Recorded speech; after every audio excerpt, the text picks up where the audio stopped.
Yeah, thank you very much for that introduction. And can I just say before I launch forth that it's such a privilege to be giving a paper alongside such smart and important and brilliant work. It's just been absolutely amazing to listen to, and I hope that my talk can add a little bit of something to the conversation that's been happening so far. So as you'll see, my talk moves us into the early modern period, and we're thinking about translation. I'm thinking about Arthur Golding's 1565 and 67 translation of the Metamorphoses. So here we go. Ovid is a poet of the multiplicity and the strangeness of time. In his epic Metamorphoses, time is, in the words of J.F. Nims, telescoped, like the time-lapse films of a flower developing, the process of weeks, perhaps in a few seconds. But this focus on the present, the squeezing of lengths of time into an immediate now, is not the whole story, for Ovid is also a poet of afterlives and futures. His work is sensitive to its own frailty and survival, and its adaptability has helped it stand the test of time, producing metamorphic interpretations, adaptations, rewritings, translations, and critiques that respond to shifts in time and culture. And we should not forget Ovid's sense of the past and its relations to the present and the future, as his Metamorphoses establishes an overarching narrative that orders the world from chaos through to the establishment of Rome and the societies and the social relations that underpin this movement through time. For queer studies and disability studies, time, and not least the future, also press. Will Stockton argues that there are vital reasons to locate queerness as much in deliberation, the past, and the future, as in urgency and the now. And for disability studies, Alison Kafer makes the urgent case that to eliminate disability is to eliminate the possibility of discovering alternative ways of being in the world, to foreclose the possibility of recognizing and valuing our interdependence. This talk begins to ask what kinds of different critical futures can emerge out of our encounters with the past, in this case with Ovid's Metamorphoses and its early modern afterlives. Over the last decade or so, early modern disability studies has been busily flourishing and branching out in all sorts of directions to become, as Susan Anderson argues, one of the most exciting and lively areas of early modern scholarship. So far, however, the field of early modern disability studies has not taken up the Metamorphoses, despite its prominent place in English literary and dramatic culture, for any detailed and sustained exploration. This is perhaps perplexing for a poem that is so concerned with bodies that are in fluxes of becoming and where change and diversity are the constants. One of the things that disability studies asks us to pay critical attention to is the historical, specific, discursive ways in which disability and able-bodiedness are produced, constructed, made to mean, and understood within certain cultural spaces. These are theoretical insights shared with queer studies' attention to the constructedness and contingency of gender and desire. It's because of this proximity that I take up and use Crip as a critical terminology in this talk. For Robert McRuer, Crip describes the intersectionality and enmeshment of the normative categories of able-bodiedness and heteronormativity, and the ways in which these systems are mutually constitutive. But such theorizations do not only belong in modernity, but are anticipated in our encounters with the past.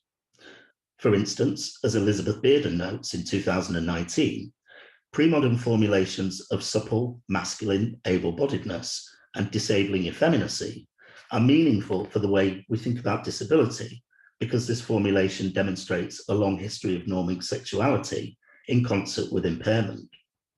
So I try to keep all of these insights in mind as we turn to the Metamorphoses to consider the continuing intersectional pasts and future conversations that this poem provokes. Translation of Ovid's Metamorphoses into English is relatively sparse before the 1560s. Although William Caxton produces an English prose translation of the entire poem in 1480, it's thought that this remains in manuscript. In 1565, Thomas Peend, who translated the pleasant fable of Salmacis and Hermaphroditus, apparently had designs on translating the entire Metamorphosis, but complained that Arthur Golding had beaten him to it. Golding's translation, which is the focus of the remainder of this talk, was highly popular in the Elizabethan period, first appearing in 1565 as the first 4 books of Metamorphosis, translated out of Latin into English metre, and in 1567, all 15 books of the poem were published. Golding's 1565 and 1567 translations include various prefatory materials. The first 4 books in 1565 are supplemented by an epistle addressed to Golding's patron, Robert Dudley, Earl of Leicester. The homosocial relations of early modern patronage have been of interest to queer scholarship, for instance to Alan Bray, who suggests that 2 polarized images structured early modern understandings of relations between men, the intimate friend and the threatening sodomite. The line between these seemingly disparate images, Bray suggests, was not as clear as it may have seemed. Both positions were made up of subtle and intimate bonds. And Eve Sedgwick's Important Between Men, published in 1985, suggests for premodernity the potential unbrokenness of a continuum between homosocial and homosexual, as problematic as that term is. As an intimately structured relationship, patronage might or might not move beyond the boundaries of friendship towards that deemed more transgressively erotic and socially disruptive. And given our concern, or my concern here, with the intersections of able-bodiedness and heteronormativity, it does not take long for the discourse of disability to make an appearance into these delicate bonds between men. The first 4 books of 1565 are described by Golding in the Epistle to Leicester as a maimed and imperfect translation. This unfinished translation is figured metaphorically as an impaired, incomplete body and as a device to claim the work's unworthiness to a social superior and to beg leniency for its unfinished state. And disability pervades this epistle in other ways too. Golding's writing in a period where translation of classical literature is a patriotic project designed to both show off and boost the burgeoning English language. When Golding writes that his translation is a process of painful exercises, attempted of a zeal and desire to enrich the native language with things not heretofore published in the same, he draws attention to disability on 2 levels. Firstly, placing the English language in a position of impairment that must be supplemented, enriched, and brought to a fuller capacity. And secondly, to the very material, corporeal, and mental labours stretching into the future that come with the act of translating a poem as large as the Metamorphoses. If the English tongue, implicitly impaired, must overcome disability and strive for able-bodiedness, so too must the translator overcome. If Leicester accepts these first 4 books, no matter how maimed and imperfect, Golding says he will consider his labours to be sufficiently recompensed and think myself greatly enforced to persevere in the full accomplishment of all the whole work. The discourse of disability and its material effects is a part of these bonds between men, and it is the promise of able-bodiedness then upon which the completed homosocial transaction between patron and client rests. And by 1567, with the publication of the completed poem, it appears that Golding has delivered on all fronts. In a new and much expanded epistle to Leicester, Golding writes that the poem is presented to your good lordship once again, not as a member rent or parted from the residue of the body anymore, but fully now accomplished. Poetic accomplishment, then, is figured as a body once impaired, now made securely, reassuringly whole and non-impaired, and presented to the patron by the client. The presence of this able body, I think, feeds into the ableist and sexually and gendered normative ideas that are at work elsewhere in this vastly extended epistle, in which Golding provides moralized readings of a number of Ovid's myths. Golding is translating in an England dealing with the upheavals of Reformation thinking, as well as the Metamorphoses. Golding is known for his translations of Calvin, and Calvinist thinking emphasized, in Alan Sinfield's words, the utter degradation of humankind, and the total power of God to determine who shall be saved. Golding explains this utter degradation in stark bodily terms in his 1567 preface to the reader. While the soul is bedecked with heavenly gifts, the body is common with the beasts, a vile and stinking pelf that is frail, filthy, weak, and born to die.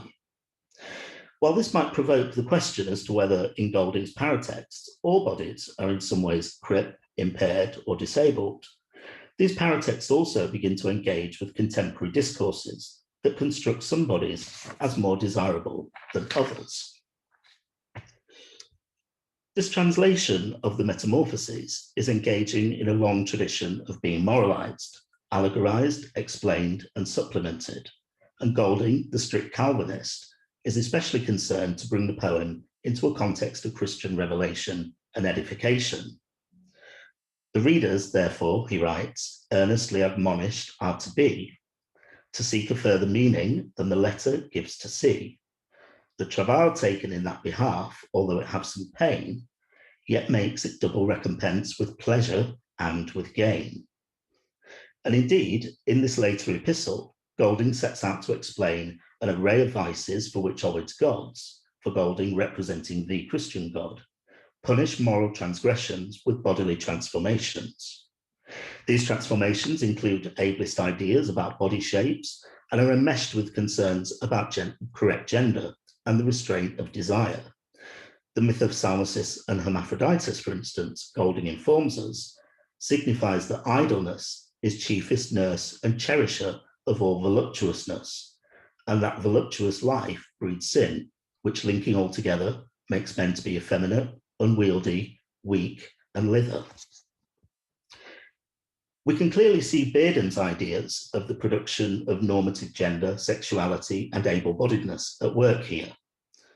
Elsewhere in the epistle, Golding's idea of what signifies a man seems to be how strong, fierce, stout, bold, hardy, and tall the masculine body is, along with having the necessary strength of character that allows reason to rule and want to live in virtue's law and to avoid vice. The Christian body is the straight or uncrooked body, able to achieve the postural perfection of lifting one's eyes upwards to God, as here, as that we be not born to follow lust, or serve the paunch like brutish beasts forlorn, but for to lift our eyes as well of body as of mind to heaven. Unnatural vices become associated with bodies that transgress physical boundaries of normativity. And although in the preface addressed to the reader, Golding claims that the transformations are merely metaphorical, his translation of the poem does encourage the reader to think about some, and thus potentially other, transformations in terms of early modern disability by drawing on contemporary language of impairment.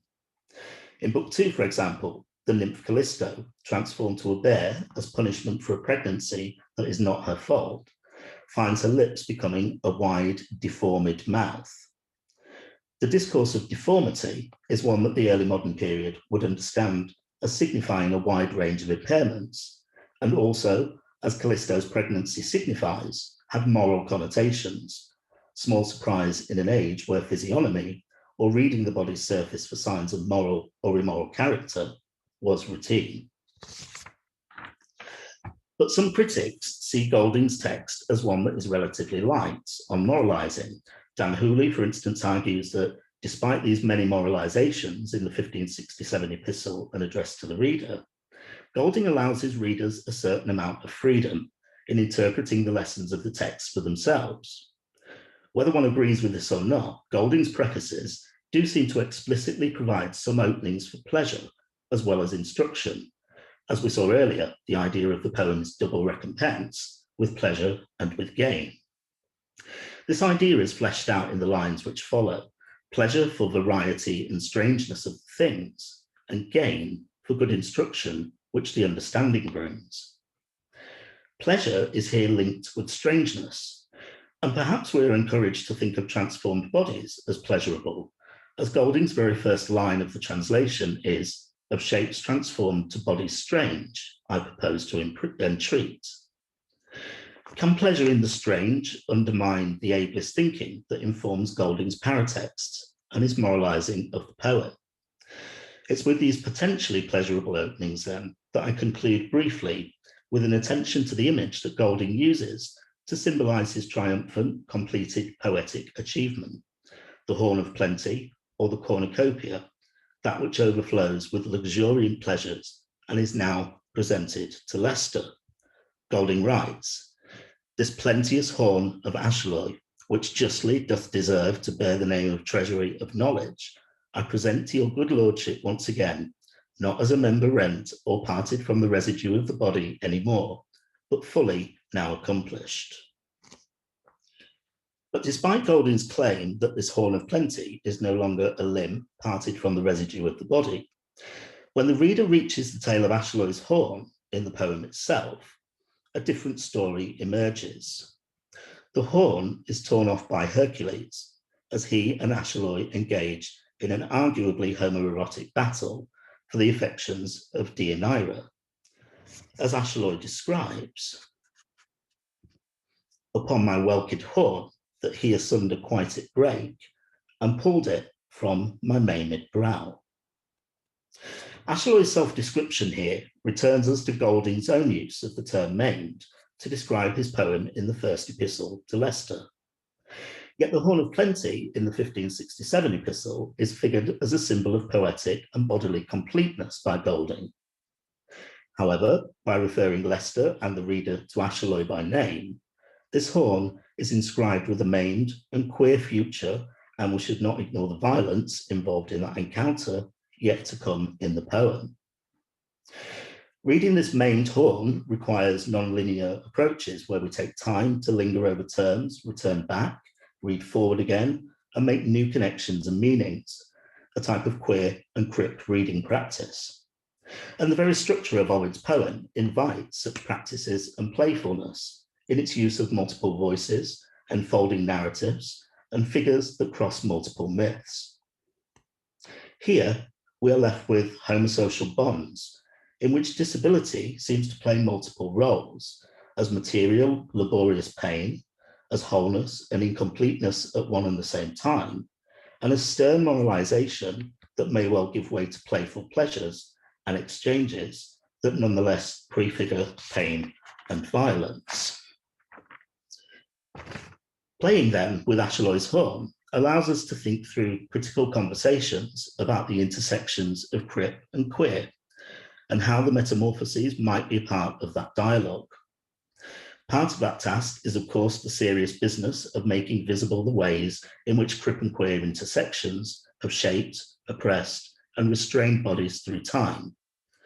But the potentially unruly behaviour of Ashley's horn and its status as an object of pleasurable exchange and pain within homosocial bonds suggests that we might find pleasure in the ways that normativities and straightnesses of all kinds can come undone. And as Donna Haraway reminds us, queering has the job of undoing normal categories. That is crucial work and play. I hope, like Golding's translation, today's paper has provided some gain for good instruction, which the understanding brings, as well as some pleasure for variety and strangeness of the things that help us carve out coalitional critical pasts and future conversations. Thank you very much for listening.